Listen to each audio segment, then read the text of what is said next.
Shalom. Puji Tuhan, Bapak Ibu Saudara yang kekasih dalam Tuhan Yesus Kristus. Kita bersyukur sore hari ini kembali Tuhan berikan waktu untuk kita berkumpul bersama di dalam worship at home. Mari Bapak Ibu kita mau berdoa menyerahkan ibadah kita pada sore hari ini. Terima kasih Bapak, kami ucap syukur Tuhan. Kalau Engkau sudah memimpin kami dari pagi hari Tuhan, sampai sore hari ini Tuhan, kami merasakan ada kekuatan yang baru Engkau berikan bagi kami. Ada sukacita Tuhan yang Engkau berikan bagi kami. Untuk kembali kami datang dengan penuh kerinduan untuk mencari hadirat-Mu. Mari Bapa, kami percaya Tuhan, Engkau menjamah setiap hati kami Tuhan, sehingga melalui worship at home sore hari ini benar-benar kami mengalami lawatan Tuhan yang luar biasa di dalam kehidupan kami. Pribadi lepas pribadi, baik kami yang ada di studio ini maupun yang ada di rumah Tuhan. Kami percaya Roh Kudus menjamah setiap hati kami, sehingga kami boleh dipulihkan, dibaharui, dan senantiasa kami boleh dekat selalu dengan-Mu Tuhan. Mengurapi setiap hamba-hamba-Mu yang ambil bagian sore hari ini. Terima kasih Bapa, terima kasih. Kami siap Tuhan untuk memuji, memuliakan Engkau, mengagungkan kebesaran kuasa-Mu. Di dalam nama Tuhan Yesus Kristus kami sudah berdoa dan mengucap syukur. Sama-sama kita katakan amin. Haleluya, beri kemuliaan bagi Tuhan. Haleluya. Tuhan Allah kita bertahta di atas pujian umat-Nya. Mari Bapak Ibu angkat suaramu, puji Tuhan. Allah kita berkuasa atas pujian umat-Nya. Tuhan Allah kita bertahta atas pujian umat-Nya. Bila Allah hadir di tengah kita, kuasanya mengalir dengan dahsyatnya. Ada kuasa dalam pujian, bernyanyilah segenap hati dan jiwa, sebab ada kuasa dalam pujian yang sanggup membungkam kekuatan lawan. Amin. Tuhan Allah kita bertahta, yes, atas pujian umat-Nya. Tuhan Allah kita bertahta atas pujian umat-Nya. Bila Allah hadir di tengah kita, kuasanya mengalir dengan dahsyatnya. Yes, ada kuasa dalam pujian, bernyanyilah segenap hati dan jiwa, sebab ada kuasa dalam pujian yang sanggup membungkam kekuatan lawan. Haleluya. Tuhan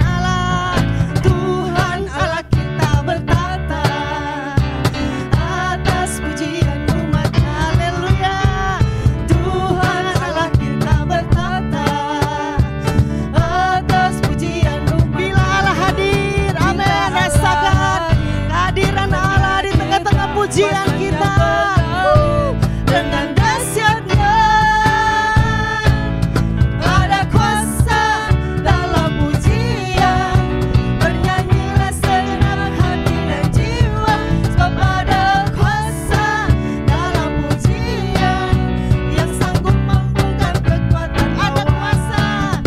Ada kuasa dalam pujian, bernyanyilah segenap hati dan jiwa, sebab ada kuasa dalam pujian yang sanggup. Sekali lagi, ada kuasa, ada kuasa dalam pujian, bernyanyilah segenap hati dan jiwa, sebab ada kuasa dalam pujian yang sanggup membungkam kekuatan lawan, yang sanggup membungkam kekuatan lawan, yang sanggup membungkam kekuatan lawan.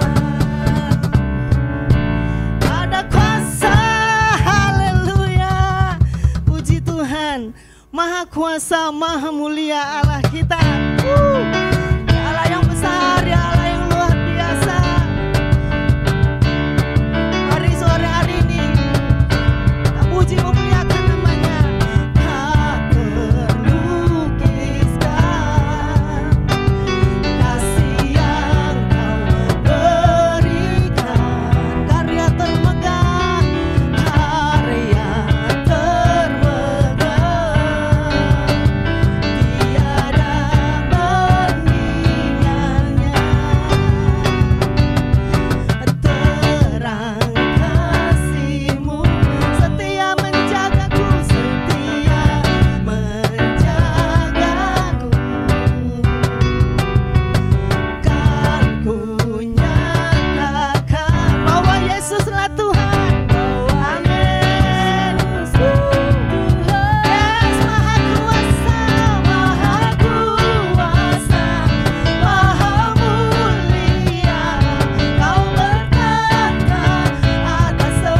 Haleluya.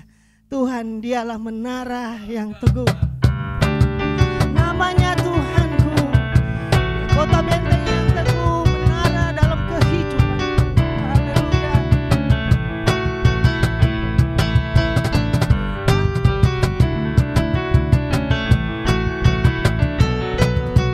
Amin.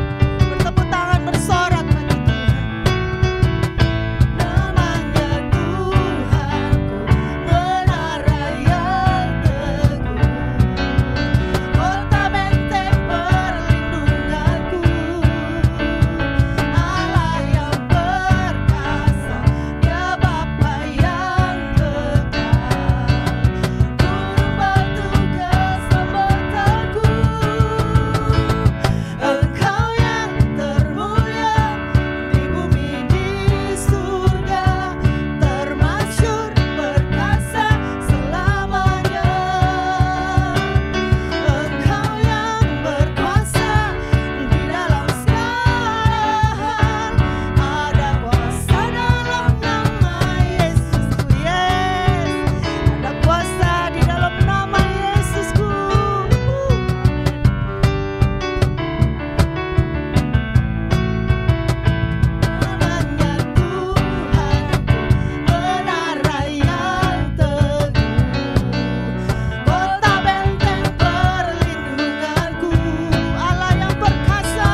Bapak Ibu,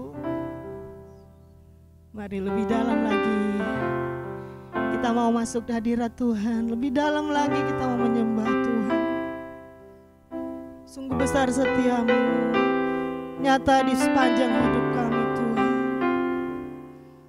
Haleluya.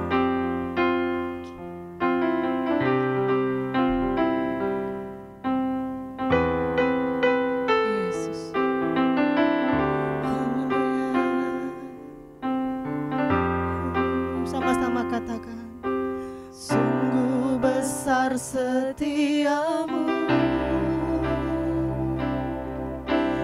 nyata di sepanjang hidupku.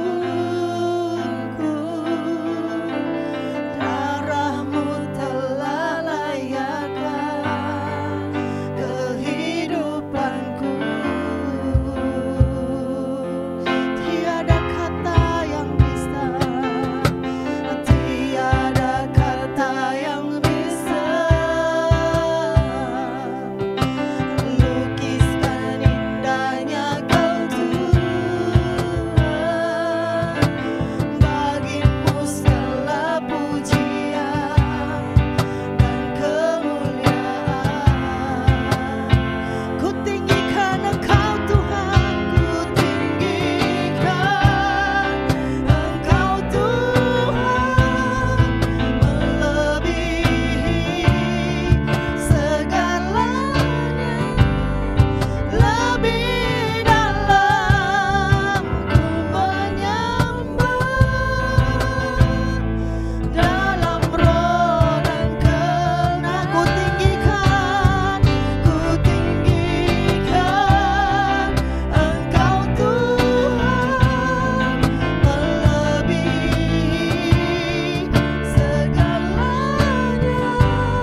adanya di dalam hadirat Tuhan.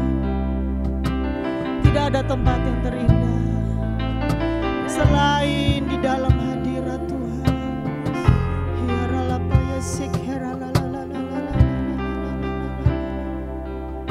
Haleluya.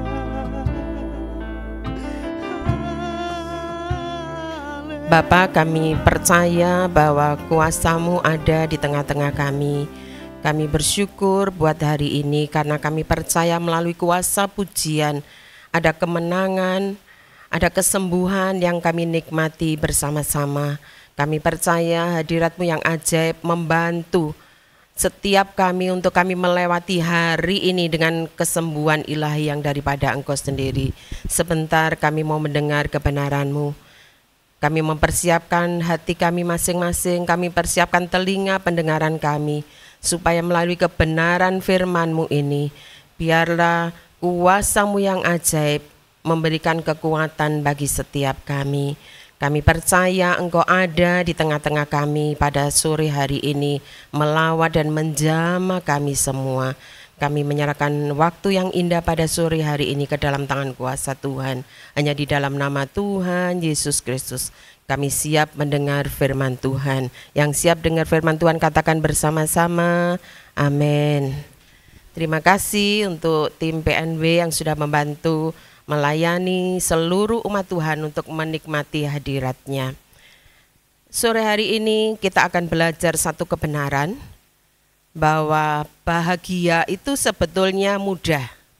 Nah, setiap orang kalau ditanya siapa yang mau berbahagia, pasti semua angkat tangan, saya mau berbahagia, dari anak-anak yang paling kecil, remaja, pemuda, dewasa, bahkan lansia. Kalau kita tanya, ayo siapa yang mau berbahagia, pasti semua berlomba. Aku mau bahagia, aku mau bahagia. Tapi, ada tapinya.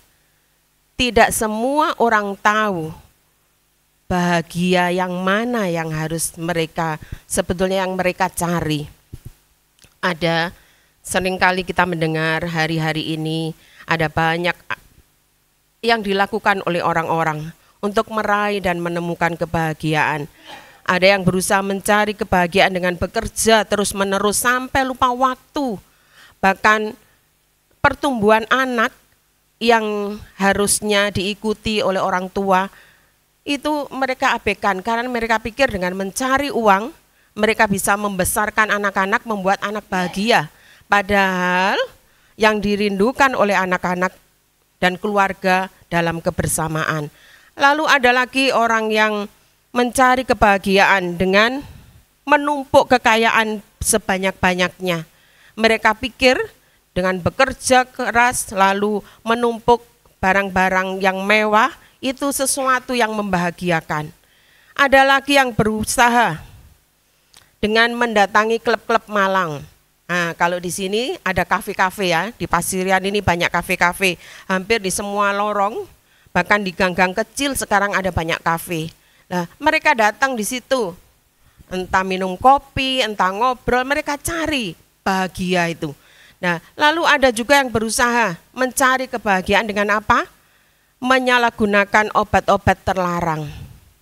Setiap kali saya bersama suami jalan ke arah Pondok Waras, itu lewat di gang, di perbatasan sebelahnya SMP, saya melihat itu banyak saset obat batuk, komik itu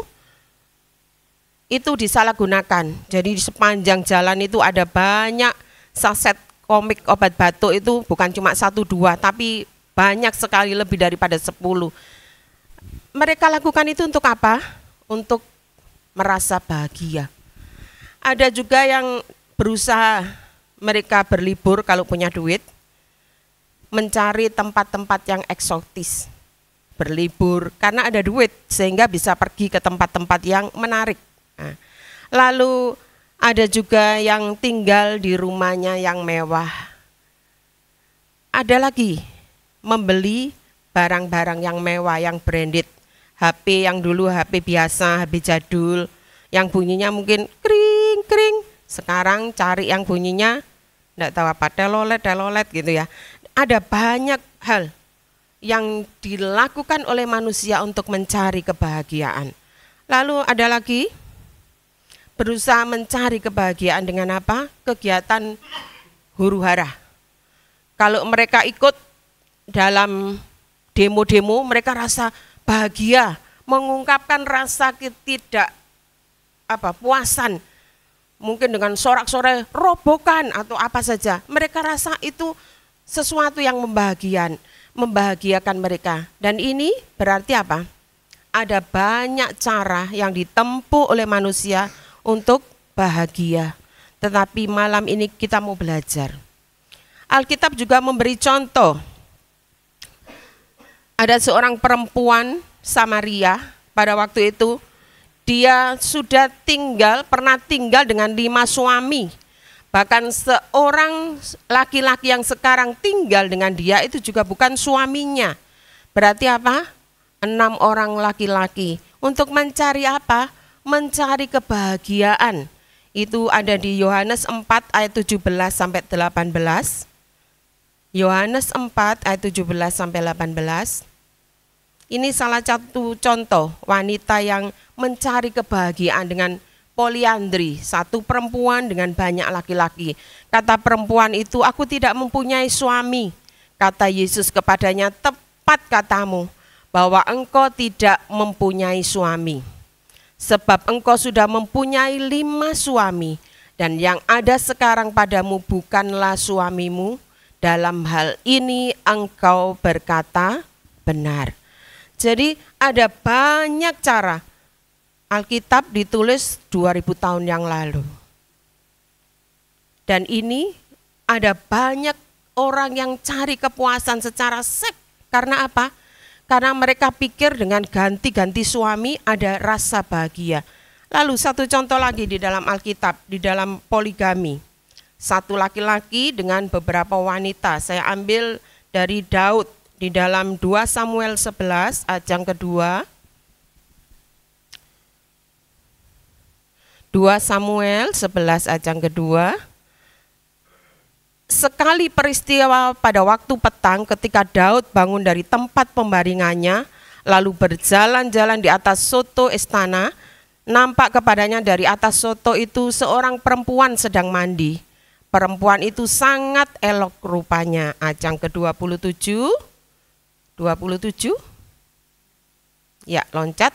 Setelah lewat waktu berkabung, maka Daud menyuruh membawa perempuan itu ke rumahnya. Perempuan itu menjadi istrinya dan melahirkan seorang anak laki-laki baginya. Tetapi hal yang telah dilakukan Daud itu adalah jahat di mata Tuhan. Cari bahagia, tapi mengorbankan orang lain. Dan ini sepertinya bukan hanya ada di zaman sekarang. Daud itu berapa ribu tahun yang lalu, dia juga melakukan ingin bahagia, mengorbankan kebahagiaan dari anak buahnya yang namanya Uria. Dia taruh Uria di medan pertempuran, suruh taruh. Dia katakan ke Panglima Yoab, katakan taruh dia di depan supaya dia segera mati. Pada waktu Uria mati, dia bisa menikah dengan istrinya Uria yang namanya Betseba. Cari apa? Kebahagiaan. Tapi kita ingat hal yang telah dilakukan Daud itu adalah jahat di mata Tuhan. Tadi saya sudah menyampaikan bahwa bahagia itu mudah sebetulnya. Tetapi karena tidak tahu jalannya, seringkali orang tidak mengerti. Alkitab mengajarkan kepada kita bahwa kebahagiaan itu sebetulnya kalau kita cari di luar Tuhan itu adalah kebahagiaan yang semu, kebahagiaan yang sesaat, kebahagiaan yang tidak sejati. Jadi dari sini kita melihat dan belajar bahwa kebahagiaan itu adalah barang langka yang sulit ditemukan kalau kita belum mengenal siapa sumber bahagia itu. Benarkah kebahagiaan itu sesuatu atau barang yang langka? Mari kita mau belajar bersama-sama. Saya percaya karena kita ini sering membuka Alkitab, pasti kita tahu. Mazmur 1 ayat yang pertama dan yang kedua, di situ dikatakan, berbahagialah orang yang tidak berjalan menurut nasihat orang fasik, yang tidak berdiri di jalan orang berdosa, dan yang tidak duduk dalam kumpulan pencemooh. Ayat yang kedua, tetapi yang kesukaannya ialah Taurat Tuhan, dan yang merenungkan Taurat itu siang dan malam. Ya, jadi ini tentang sebetulnya ayat ini ditulis sebagai satu naskah puisi. Dikatakan bentuk puisi ini kalau anak-anak sekolah pasti ada paralel sinonim dalam kesamaan. Artinya apa? Berarti baris pertama, baris kedua, dan baris ketiga itu memiliki makna yang sama. Ayat yang pertama, minta tolong dibuka. Ya, berbahagialah orang yang tidak berjalan menurut nasihat orang fasik, yang tidak berdiri di jalan orang berdosa, dan yang tidak duduk dalam kumpulan pencemooh. Nah, ini artinya apa? Yang tidak melakukan kejahatan dan dosa. Jadi kalau kita mau berbahagia, yang pertama kita belajar dari ayat ini bahwa kita tidak melakukan kejahatan dan dosa dalam bentuk apapun juga. Berarti sama dengan kita harus hidup dalam kebenaran. Jadi dosa apa saja? Kadang kita berpikir ada dosa putih, ada dosa hitam, dosa kecil, dosa besar, dosa tidak disengaja atau dosa yang disengaja tidak, namanya dosa. Apapun bentuknya, apapun orang mau mengelompokkannya, itu adalah dosa. Tetapi di sini kita belajar bahwa dari ayat yang pertama dikatakan kita harus hidup di dalam kebenaran, tidak melakukan apa yang jahat dan yang berdosa di hadapan Tuhan. Nah, ayat yang kedua, tetapi yang kesukaannya ialah Taurat Tuhan, dan yang merenungkan Taurat itu siang dan malam. Di ayat yang kedua sama, ada hubungan, ada paralel yang menambah kata-kata yang di dalam ayat yang pertama, baris yang pertama itu menjadi semakin kita mengerti. Dikatakan di sini bahwa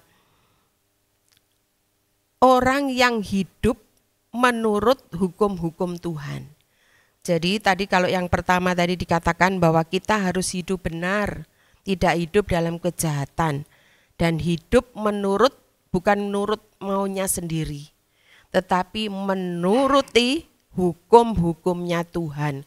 Kalau Tuhan yang menuliskan hukum dan kebenaran, pasti itu iya. Jadi iya dan amin. Jadi pasti benar. Nah, itu yang membuat kita bahagia. Dalam bahasa Ibrani, tetapi yang kesukaannya itu dalam bahasa Ibrani istilahnya namanya kepet, yang berarti kesukaan yang berharga dan sangat berharga. Satu contoh di sini kita semua ada beberapa ibu-ibu yang pernah punya anak kecil. Anak kecil kalau sudah menemukan barang yang dia suka, entah itu guling masa kecil atau boneka, pasti dipegang erat-erat karena dia merasa bahwa ini barangku yang berharga. Betul ya Widya ya? Mungkin ada boneka kesayangan, guling kesayangan, bantal kesayangan, pasti anak-anak kecil punya itu. Nah, kesukaan yang dimaksud dalam bahasa Ibrani dengan istilah kepet ini dikatakan di sini bahwa kita peluk erat-erat Taurat itu. Sesuatu yang sangat berharga dan tidak pernah kita lepaskan. Karena apa? Kita tahu itu adalah sesuatu yang sangat berharga bagi hidup saya, bagi hidup kita. Jadi mari kita mau belajar bahwa firman Tuhan itu lebih berharga dari apapun juga yang ada di muka bumi ini. harus kita pegang erat-erat, jangan sampai dilepaskan. Karena Alkitab mencatat di sini dikatakan bahwa di dalam Mazmur 119 ayat yang ke-72, Mazmur 119 ayat yang ke-72 dikatakan, Taurat yang kau sampaikan adalah baik bagiku, lebih daripada ribuan keping emas dan perak. Jadi Taurat yang disampaikan kepada setiap kita, firman Tuhan yang tiap-tiap kali kita mendengar itu lebih daripada ribuan keping emas dan perak. Saya membaca di sosmed bahwa tahun 2025 itu 1 keping emas itu harganya tidak tahu berapa gram, itu 2 juta lebih. Jadi kalau dikatakan di sini Taurat yang disampaikan itu baik bagiku lebih dari ribuan keping. Saudara mulai bayangkan, kalau 1 keping aja harganya 2 juta lebih, kalau ribuan keping emas itu harganya coba lipat kali ganda. Jadi Taurat lebih daripada itu. Mungkin kalau kita punya cincin, punya kalung atau giwang emas, kita akan simpen baik-baik. Atau kita akan berusaha supaya jangan sampai jatuh. Karena kita berpikir itu adalah harta kita yang sangat berharga. Tetapi Alkitab menuliskan dan mengajar kita pada sore hari ini bahwa Taurat Tuhan yang disampaikan bagi saya dan saudara itu nilainya lebih daripada ribuan keping emas dan perak. Saudara mulai total berarti kalau kita merenungkan firman Tuhan itu nilainya sangat berharga. Dan nanti kita akan belajar terus. Itu yang membuat kita akan berbahagia lebih daripada mungkin kita punya iPhone, lebih daripada kita punya barang branded, atau lebih daripada kita punya gelar apapun juga yang sudah kita miliki. Karena apa? Karena Taurat Tuhan itu yang membuat kebahagiaan bagi setiap kita.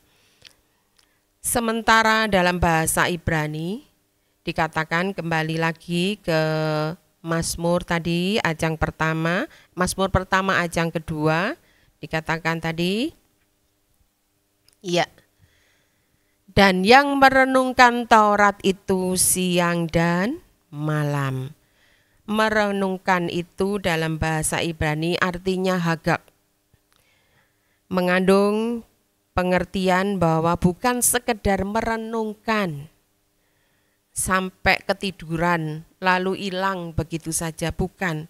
Tetapi disukai lebih daripada apa yang sekedar direnungkan. Jadi dikatakan di sini, namun melalui proses perenungan itu menyatu di dalam hati dan daging kita, lalu kita menerapkannya di dalam kehidupan kita sebagai orang Kristen. Jadi direnungkan, ayo coba merenungkan, setiap kali kan kita diajar, renungkan firman Tuhan. Alkitab menulis yang merenungkan Taurat itu siang dan malam. Jadi bukan merenungkan sampai ketiduran, tetapi merenungkan kebenaran yang tiap-tiap kali kita renungkan. Sampai itu menyatu dalam hati dan daging kita dan terus melakukannya, menerapkannya di dalam hidup kita dan kita lakukan setiap hari. Ya, waktu Tuhan Yesus menjanjikan penghibur yang namanya Roh Kudus, dia juga menyampaikannya di dalam Yohanes 14 ayat yang ke-15 dikatakan di situ. Yohanes 14 ayat yang ke-15, bukti percaya dan kasih orang Kristen kepada Allah adalah dengan melakukan firman-Nya. Ayat ini mengatakan, jikalau kamu mengasihi aku, kamu akan menuruti segala perintahku. Tadi di awal saya katakan bahwa bukti iman percaya kita sebagai orang-orang Kristen, pengikut Kristus, kita akan melakukan firman yang Dia sampaikan. Dengan apa? Alkitab tulis, jikalau kamu mengasihi aku, kamu akan menuruti segala perintahku. Perintah apa saja? Ada banyak di dalam Alkitab yang menuliskan kita harus sabar. Salah satu contoh, kita harus mengampuni. Ini salah satu contoh. Kita harus jangan marah sebelum marahnya harus berhenti sebelum matahari terbenam. Nah, ini banyak contoh-contoh yang mengajarkan kita untuk kita jadi pelaku firman. Dan kalau kita melakukannya bukan sekedar untuk apa? Sekedar dilihat orang, tetapi melakukannya untuk mendapatkan rasa bahagia itu, maka kita akan mendapatkannya. Pemazmur, tadi saya mencontohkan bahwa Daud pernah mengalami dosa yang besar, yaitu dia berzina dengan istrinya Uria. Tetapi di sini dikatakan dia mengajar juga kepada kita. Kita harus jangan suka kumpul dengan orang yang suka apa tadi? Ayat yang pertama dikatakan dalam Pemazmur, dalam Mazmur 1, berbahagialah orang yang tidak berjalan menurut nasihat orang fasik, dan yang tidak berdiri di jalan orang berdosa, dan yang tidak duduk dalam kumpulan pencemooh. Ayat yang kedua, tetapi yang kesukaannya ialah Taurat Tuhan, dan yang merenungkan Taurat itu siang dan malam. Ini tidak bisa ditawar-tawar. Jadi sebetulnya kita harus hidup di dalam Tuhan, kita harus ada di dalam kehendak Tuhan, dan kemanapun kita pergi, kita harus yakin bahwa Tuhan ada bersama dengan kita. Karena apa?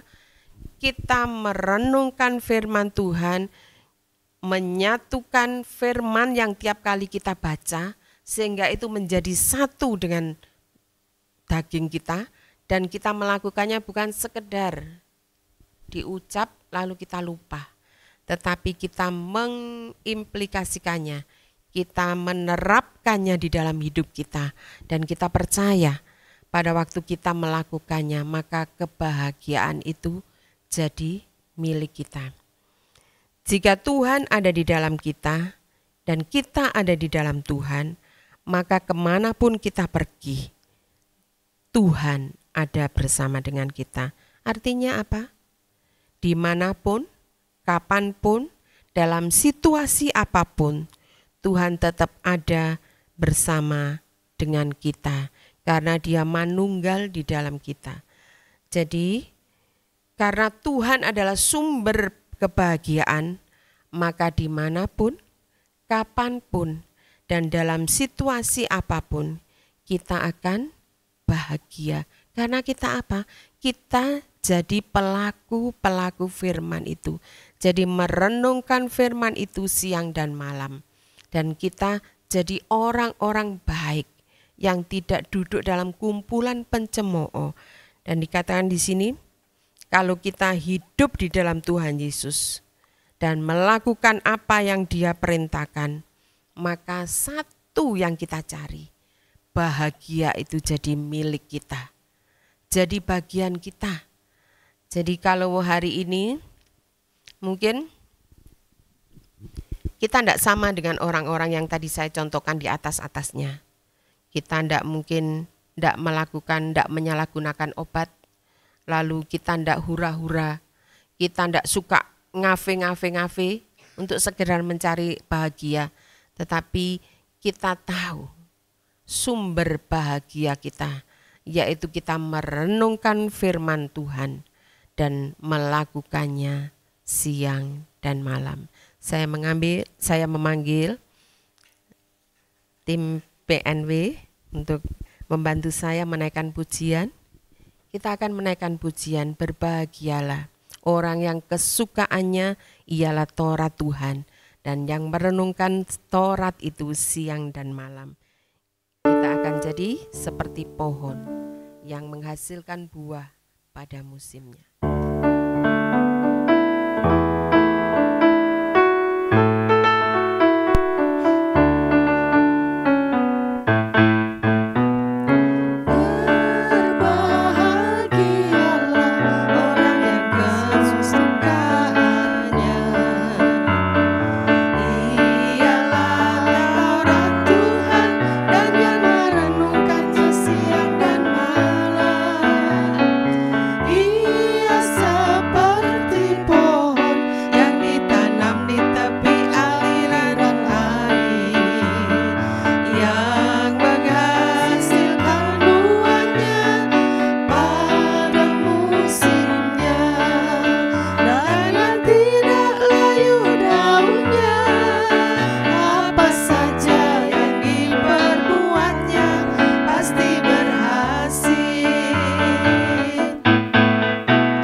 Kami percaya bahwa kebenaran-Mu iya dan amin.